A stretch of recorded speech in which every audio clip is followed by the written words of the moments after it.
I'm Bronwyn Williams. We're back with a small print, and today my guest is Steven Sidley. On this show, we ask our guests to introduce themselves. So, Steven, tell us about yourself. Who are you? What do you do? And what are you passionate about in this world? Okay. So you've introduced me as Steven Sidley. In fact, my author name is Stephen Voiki Sidley. Fancy. The middle one is a nickname. I am a professor of practice at the University of Johannesburg. I'm a partner at Bridge Capital, where we raise money for tech companies. And I am a writer of books and a columnist at Daily Maverick, specifically in the areas of artificial intelligence and crypto. So let's go back to that little brief interlude that popped up on the screen, the cover of the book that you have in hand, which was the catalyst for this particular conversation. What have you been scribbling over the last few months? Okay, so the story rolls back a little bit. When the pandemic, the curtains and the pandemic fell in front of all of our faces and we were locked in our houses, I decided I had seen around me the growth of decentralized finance at the time. It was 2020. A lot of people were doing a lot of things by trying to invent the traditional banking system on the blockchain. And I called up a colleague of mine and a friend of mine, Simon Dingle, and I said, this is going to be huge. Let's write a book about that. And we did. But then as we finished the book early 2021, I noticed something else happening on the horizon, which was disturbing my view of the world. And what was disturbing my view of the world, this sort of moat that was happening over there, were people paying absurd amounts of money for small collections of pixels. I thought to myself, God, what are these people doing? They're spending hundreds of thousands and sometimes upwards of millions of dollars in order to get a picture of an ape or something. And of course, this was the beginning of the NFT explosion. But at the same time, it also became apparent to me that many other new creatures were arising out of the swamp. The first creature to have arisen out of the swamp, so to speak, I don't want to call it a swamp because it has a pejorative meaning, was obviously Bitcoin in 2010, followed by the Ethereum blockchain in 2015. But the Ethereum blockchain was different to everything that had come before. And the reason why the Ethereum blockchain created a fork in the road is that it was a Bitcoin-like blockchain, but it had a programming language bolted to the top. So Vitalik Buterin, who was the inventor of the blockchain, said, I have no idea what this wonderful thing called a blockchain can possibly do for humanity. So let me rather put a programming language out there and give it to the world. This is what happened. And immediately some things started happening, one of which was DeFi, which I've mentioned. The next one was NFTs, which Vitalik himself has said he never foresaw. But then there was Metaverse, and there was Web3, and there were decentralized autonomous organizations, and there was GameFi, and there was a whole bunch of these sort of innovative silos sort of tottering to their feet, some sort of a Cambrian swamp. And in trying to understand what this all meant, I said to myself, if you had to describe all of these industries to somebody who was like partially in the know, partially understood this world, and you say to them, what is the common thread going through all of these things? You know, the cryptocurrencies and stablecoins and DeFi and all of that other stuff, they would likely answer the blockchain. And it became apparent to me that was not the reason. What lies underneath all this stuff is a new way to own things. Human civilization has a many thousand-year-old history, probably beyond a many 100,000-year-old history of owning stuff. And there are different paradigms which have existed in civilization in order to both codify that ownership, attest to that ownership, have ownership in custody, all the way back through from when we were living in caves, all the way back to the modern era. And it turns out that our understanding of what we own is extremely tenuous.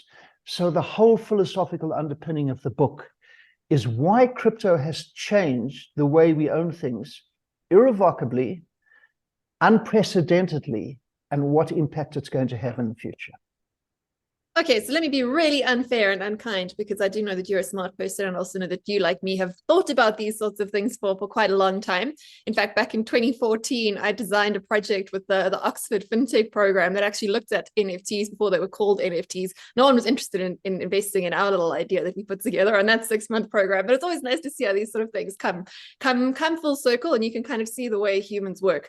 And that really brings me to my point. Like, humans are humans, and much like real politics compared to like the theory of politics, where there's a very big similarities to like real economic and economics in theory, the theory in practice doesn't always make sense. And I think that a great example of ownership in practice as opposed to ownership in theory, no matter what your sort of chain of origin as to who has legitimate claims on whatever assets or intellectual idea there is, a great illustration as to the fragility of ownership, even if there are good records and chains of who should have control of this thing, can be what's going on in the Middle East right now.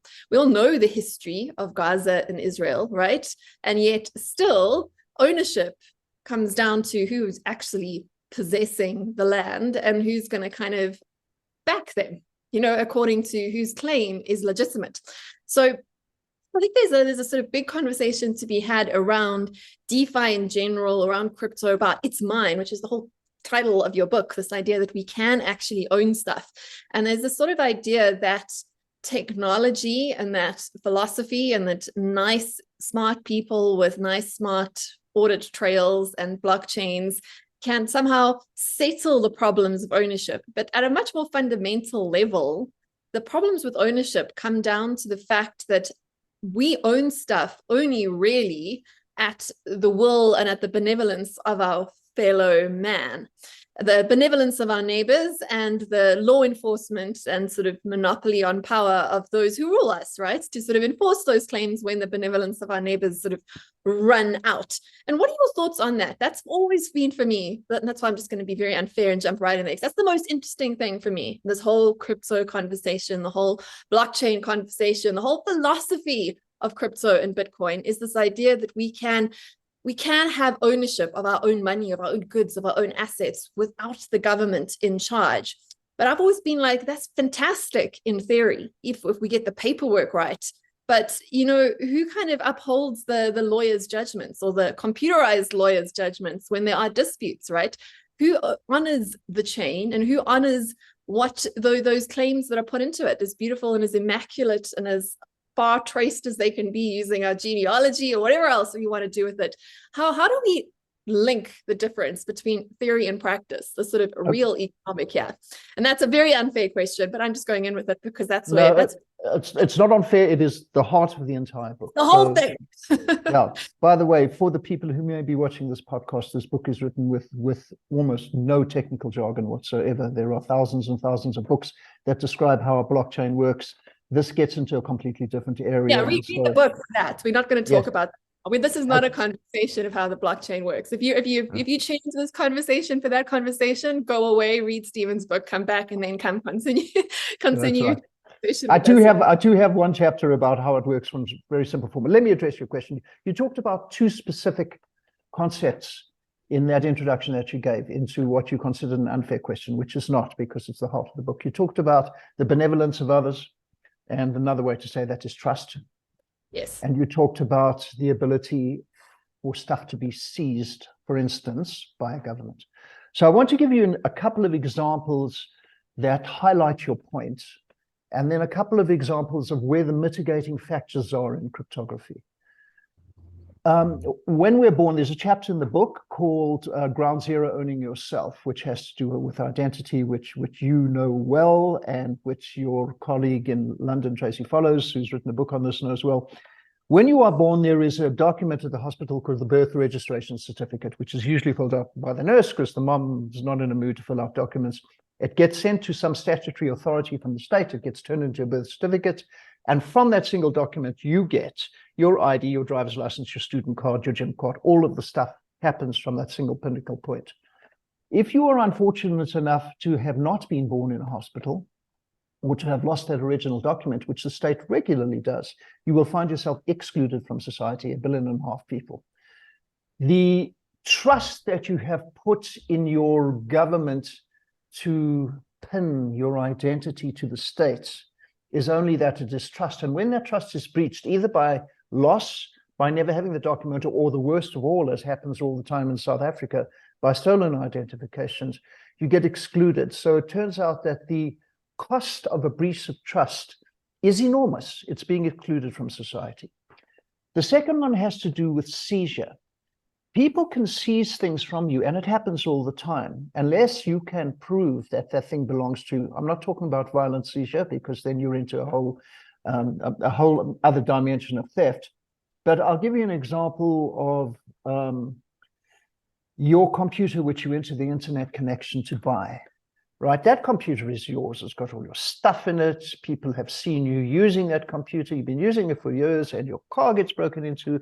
And because you've been foolish enough to leave your computer on the back seat, it's now gone. So you call your insurance company and you say, my computer got stolen. And they say, was it yours? And you say, well, of course it was mine. And they say, will you prove that to me? And you say, how? And they say, I need to see a receipt from the place from which you bought it.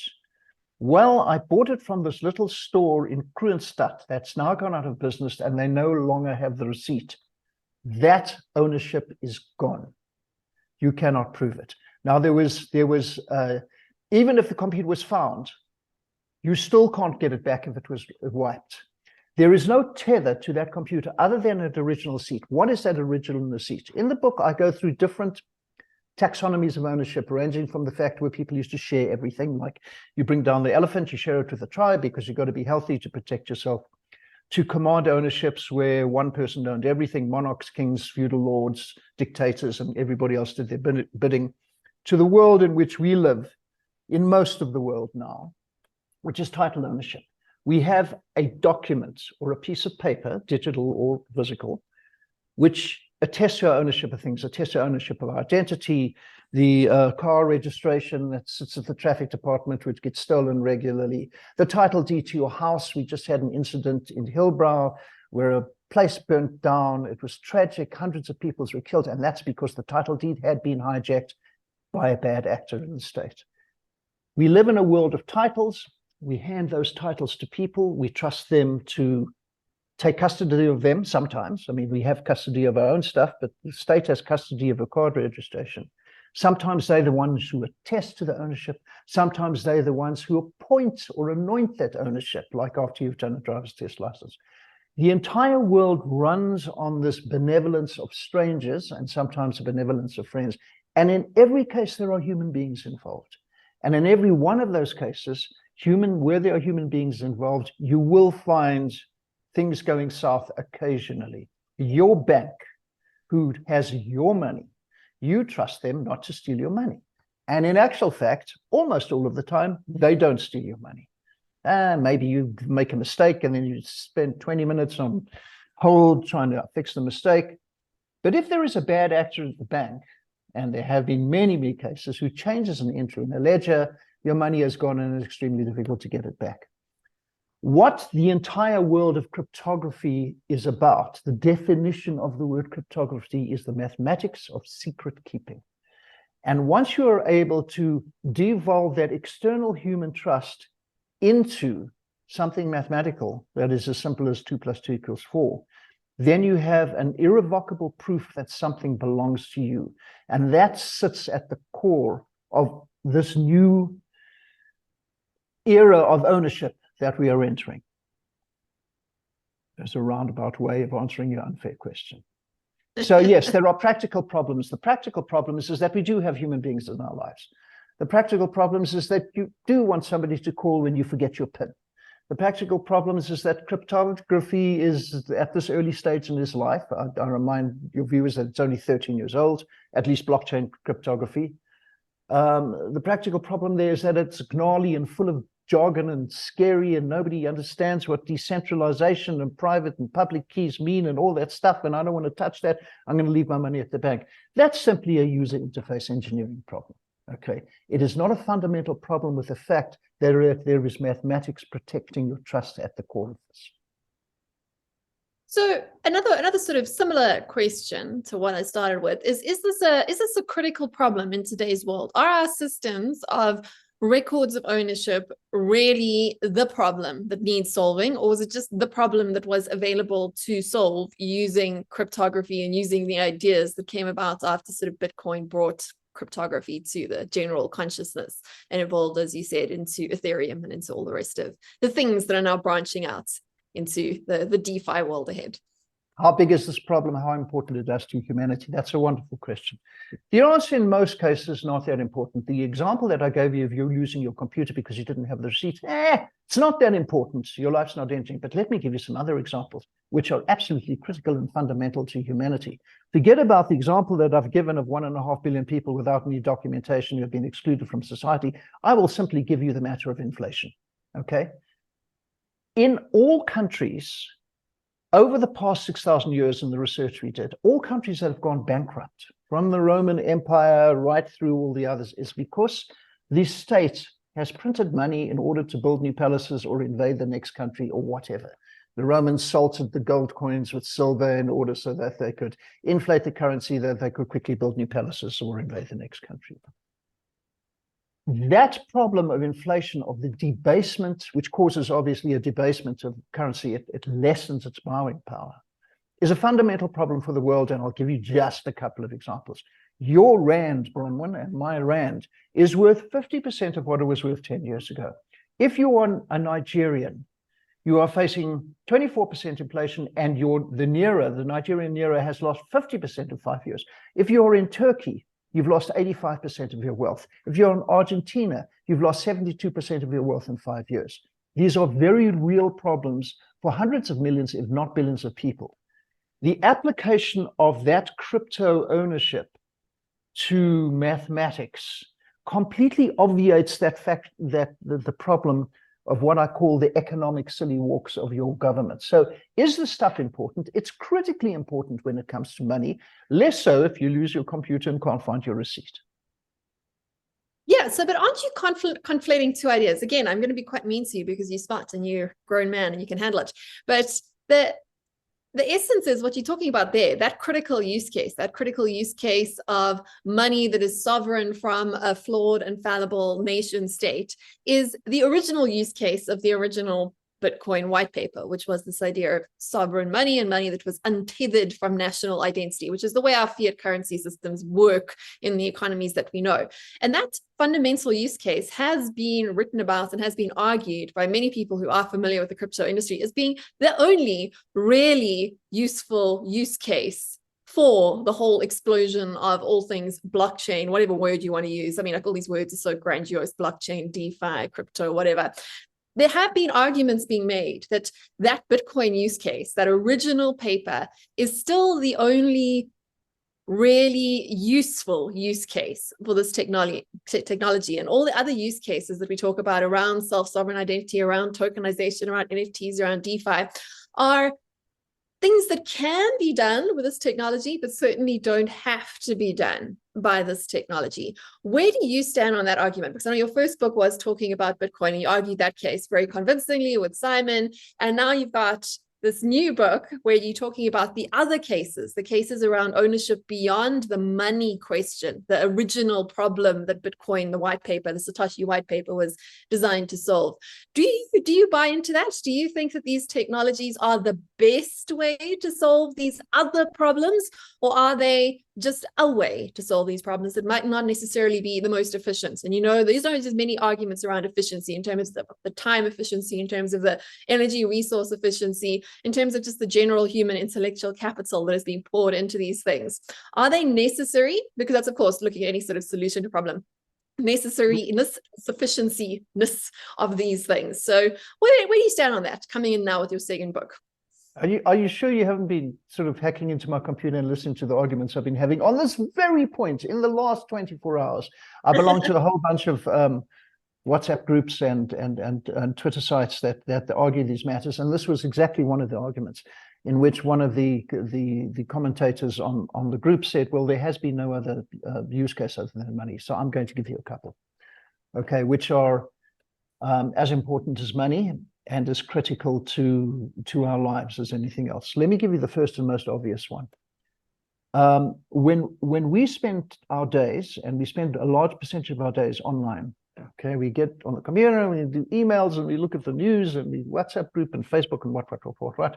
I have a look at my iPhone, gives me how many hours a day I spent this week. It's shocking, 4 or 5 or 6 hours a day. I'm sitting online. Some people who are of a younger generation than me will spend 12 to 14 years online. Your footprints of journeys that you make in a day through the internet. First, you went to your email, and then you went to look at a trip, and then you went to look at some hiking boots, and then you went there, and it creates this web of behavior. That web of behavior is not owned by you, but it is sold by somebody else. And there are literally trillions of dollars that are being sold to advertise from your behavior on the internet. Now, the introduction of NFT type cryptography, non-fungible cryptography, is the solution to this problem. If your journeys through the internet were stamped with your personal Bronwyn Williams NFT, nobody could sell that data without you knowing about it, and they could only sell it at your discretion, or they would have to pay you, etc., etc., etc. So there's a critical use case of the application of cryptography to something that is not money. It has to do with your behavior. The same is true of voting, for instance. That's got nothing to do with money. And votes are regularly hacked or ignored in various societies where there is poor governance. And the application of cryptography to voting is an absolutely critical application, nothing to do with money. It has to do with the certainty of provenance of ownership of that vote. And there are 40 or 50 others that I could just spin out off the top of my head. So I think that the argument that money is the only use case should be edited to say that money was the first and possibly the most impactful use case. But there are others, such as owning your property rights. Let me just give it a different word, property rights. I know, Bronwyn, you've been involved in the gaming industry through a company called Metanomic. In the gaming industry, there have been a number of games stretching back 20 years in which you can buy stuff. You can buy shields and helmets and swords and what. That's ownership of those things was held by the corporation who developed the video game. And the world of GameFi, which is the world of crypto-infused gaming, now allows you to have property rights within that game so that the stuff you own is owned by you and not the corporation you made it. It is a common ownership of the entire environment in which individual players can own their own stuff and trade them via cryptocurrencies. Yet another usage. The two biggest usages of what is generally called Web3, and I say that with a raised eye and a certain amount of skepticism because everybody keeps saying, where's Web3? Where's Web3? Well, I can't see it. Where's Web3? The two most important things is, number one, property rights enforced by cryptography. And the example I've given you that when you're browsing your internet now in the world of Web 2, you own nothing. And the second one is the ability to use money to buy and sell and transfer that property. And so that goes well beyond payment on currencies.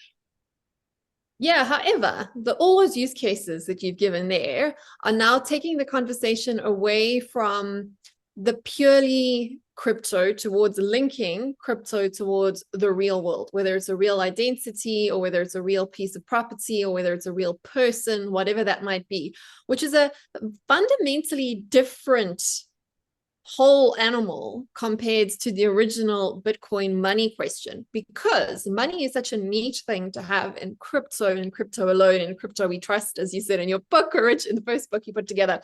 The whole thing is there with money is that money is unreal to start with. Money is non-existence. It is a human fiction. It doesn't actually have any tether to the real world other than the tethers that we put into it, other than the credence that we give to it, which is backed up by our sort of belief, our credulity, our faith in the currency, and then the sort of the way to enforce that belief. Like if you're not going to pay your taxes in the currency, well, we can make you believe in this currency at least for the remainder of your natural life within our natural territory. But money is fundamentally a fiction. It is fundamentally separate from the real world. It affects the real virtual world, but it's separate from the real world. And Bitcoin economies can develop without having any ties to the real world. They can be actually anonymous, much like if you kind of use those sort of analogies of the walled garden thing. And I always love to pick on Waterfall Estate here in South Africa because they're essentially like a private city state within the greater economy. Yes, they can interact with the rest of the country and the rest of the world, but they have their own food, they have their own shopping centers, their own schools, their own police stations. The people within the walled, got medieval, neo-feudal kingdom of Waterfall Estate don't have to leave Waterfall Estate to interact with the real world unless they want to. They could remain within their walled garden, which is the same idea of like Bitcoin as currency, could remain as this sort of parallel, removed from society, anonymous society, disconnected from real world tethers and ties. So it can remain a theoretical, philosophical experiment for those who want to engage with it in such a way. The other use cases, when you start to look at your identity going through the internet and becoming commoditized and becoming monetized, which is, by the way, the definition of Web3. Web3 is the commodification of what was the free internet, free in both literally and figuratively. It becomes a walled, paid sort of garden site, thanks to these technologies and thanks to just the general human progression of wanting to commodify pretty much everything. And that's where it becomes more complicated, because in order for identity, like as a commodity, to work with these systems, in order for property rights, whether they be gaming asset property rights or real property rights, to be interlinked with these systems, they still have to go through some sort of bridge or toll gate or verification process to get into the perfect crypto world from the flawed, real, messy world. And it also sort of then de-anonymizes these transactions. So they're tied to a person, they're tied to a thing, they become tied to a place. And therefore they become imperfect in a theoretical sense almost immediately, because we lie. People lie. So how do we stop lies getting into the system and becoming truth? Because the system is anything inside it becomes truth. It becomes ownership, as you say, tied my ownership, my identity all the way through the system. But if there's a fundamental problem with the tethering of that real person to that perfect online evolved transcended identity, much like you're talking about your birth certificate, your identity being stolen, now we're talking about being stolen on almost a more sort of serious sense if these things do become taken as being as immutable as, say, the Bitcoin chain was and could be, because it was a perfect system designed outside of the world, not in the world, but not of the world, was the Bitcoin thing. Whereas everything else you're talking about is in the world and of the world, if I make sense. Right. So you brought up a number of things there. I'm going to start off with the first point that you made, which was that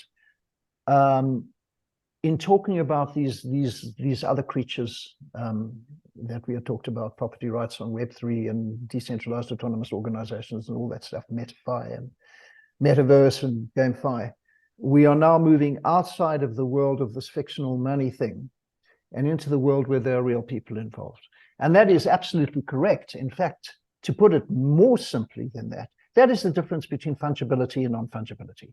Yeah. A fungible token like Bitcoin is not connected to a person. It's just a unit of value. A non-fungible token, or system, it is either connected to a person, or it's connected to an object, or it's connected to the owner of an object. Now you are making object thing. Yes. Yeah, you're making the case that this is a problem. I'm not saying it's a challenge. I'm saying it's a distinction from crypto, or for Bitcoin crypto. It is, and it's the non-fungibility. It's that it's attached to a person. And you say, how can we guarantee the truth of the matter? Well, when you get to the, let's take an example of having an NFT that represents your ownership of your behavior on the internet in, say, a given 24-hour period. That NFT is minted by you, and it's your behavior. So there is an incentive, an economic incentive, and you're an economist. It's an economic incentive for you to begin the provenance of that thing yourself truthfully. There is an economic disincentive to be untruthful about it. It's the best I can give to what's, as you say, a very challenging problem, is how do you know that the original source of that stuff was true. I'll give you another example, and this has got nothing to do with blockchain, by the way. No, in fact, let me keep it in the world of blockchain. I'll just confuse the debate if I don't. There is a concept in cryptography. There's all these research papers that I've kind of ruined my life because I have to read them all the time, called proof of personhood. Okay, and proof of personhood, and there is a chapter in the book, it was the chapter I was talking about identity, is where you are required to prove yourself as a human being first, and second of all, required to tell things about yourself that you want other people to know about your identity. So I'm a human being, my mother's name was so-and-so, this is a copy of my birth certificate, here is the degree that was conferred to me by university, here are my friends, and you reveal of that identity that you reveal different pieces of that identity depending on who's asking for the revealing. So you'll reveal to your mother-in-law one thing, or the mother of somebody who you're planning to marry, and the recruiter of a job, you'll reveal something else. Now, there is an incentive for you to be truthful about that because the cost of dishonesty is high. And so I don't see that there is a danger of large-scale faking, because remember that your incentive is to keep your private key to yourself. You give it to somebody else, then you're in a world of hell. But that's just like the key to your house. You don't give the key to your house to strangers. It's the best way I can answer that question. But I'm glad you brought up the difference between Bitcoin, which is non-fungible and not connected to humans, and most of the other stuff that I've talked about, which has a direct, not necessarily to humans, but to institutions or legal entities. The last point I want to make, Bronwyn, is I wanted to give one other example, which is outside the purview of cryptocurrency, which is going to be the single biggest financial business in the world by 2030. These figures from the Boston Consulting Group, okay, and it is called the tokenization of real-world assets, and it has gone from a total dollar volume of zero, essentially zero, in 2020, and it will hit 16 trillion by 2030, making it the fastest migration of money in human history from anywhere to anywhere. It will make cryptocurrencies look small. What is this all about? This is all about minting a crypto token with cryptography, which has a legal tether to something in the real world, like a share, okay, or a debt. And what that thing gives you is the certainty of ownership to that real world thing, and the speed of transfer and zero settlement times and security and integrity and all that sort of stuff. But that is a killer use case. That is the killer use case, actually, for cryptocurrency, as is stablecoins. Stablecoins is merely a tokenization of the dollar. That's what it is. And those tokens which represent shares are not currencies at all. Yeah. Of course, they basically could be seen as NFTs, but of real things, not of JPEGs. Exactly. Right? That's exactly what it is. NFTs, that was tokenizing nonsense. It was tokenizing bad MS Paint art, whereas this is tokenizing really anything else that could have economic value. And you could do this for intellectual property in theory and all of this sort of stuff too. It's like it's a derivative. It's a new derivative of the thing. But for those people who are slightly more sophisticated in the investing world, what makes the tokenization of a share so much different for like a contract for difference on a share? Why is this a better way to essentially further virtualize our economy? Okay, I promise you hacked my computer. You've been reading everything I've been writing. I had to write some internal documents for investors about why is this so important. There are the single most important one that sits at the top of the entire pile is a concept called T+0. Okay, what that is all about is when a financial transaction is done in the real world, almost any financial transaction except for cash, there is a time period in which the buyer and the seller have to settle the transaction. So if you do an EFT to your friend, it goes to your bank checks that you've got the money, it sends it to the corresponding bank puts their money into the ledger of the person you're sending to. That usually takes, I don't know, these days 24 hours, sometimes 48 hours if you do an EFT.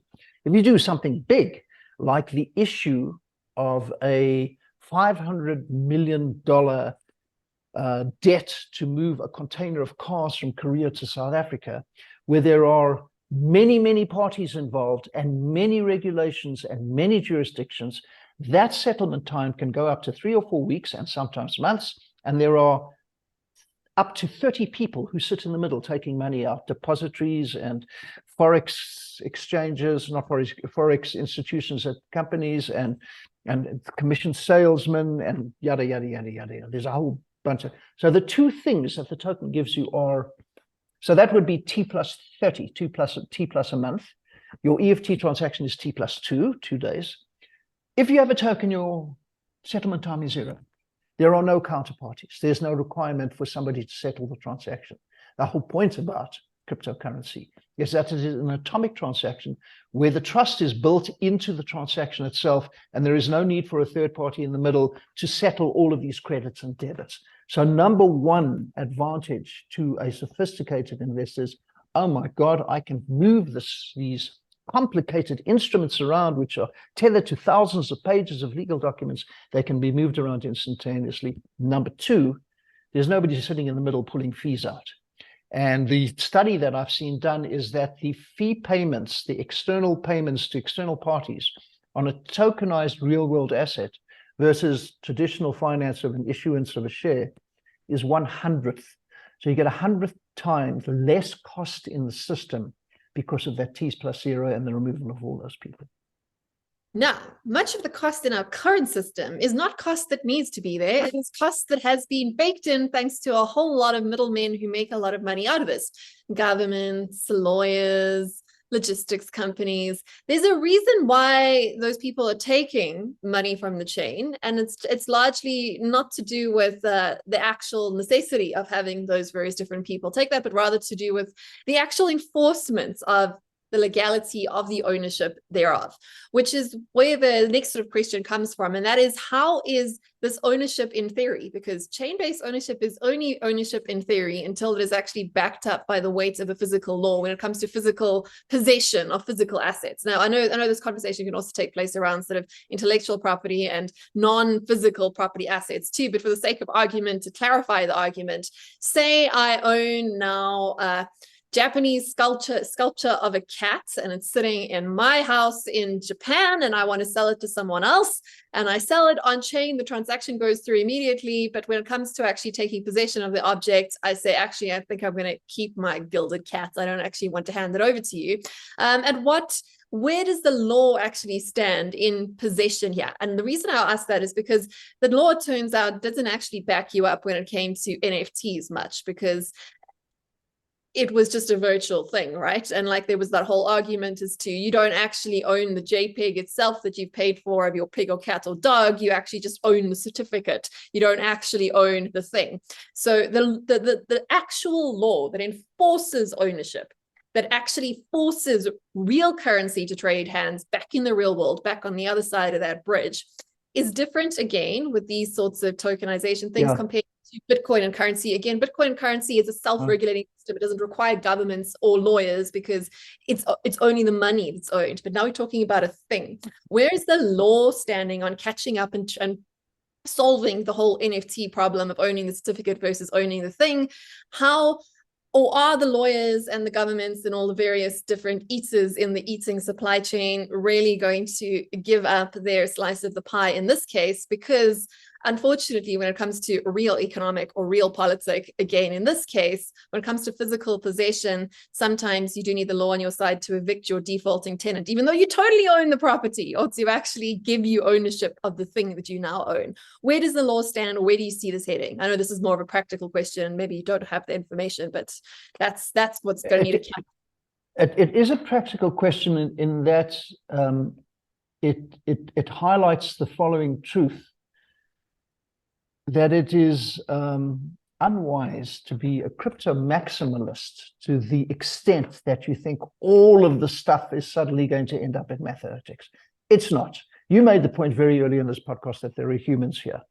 And if you're an example you give of the sculptor that you wanted to send to a friend and it doesn't arrive, and so there has been a breach of either a verbal or written contract, which can't be solved by crypto and now must be solved by a legal system.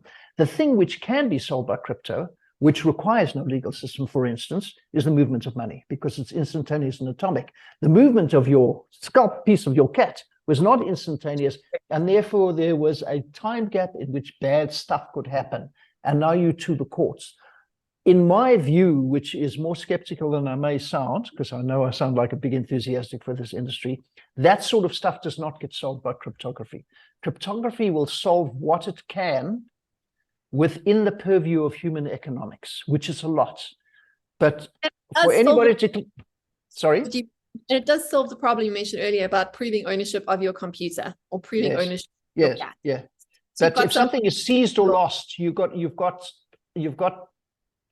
the recourse is now again with the courts. So for the person said, well, you know, the cat that Bronwyn sold me, it never arrived. And you said, but I put it in the delivery van. And then we go to court, and now we found out that the delivery van was hijacked.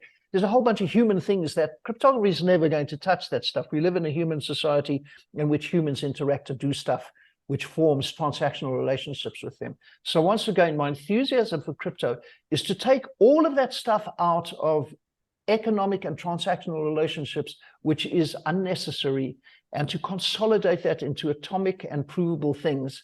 And we go a hell of a long way to improving society by doing that.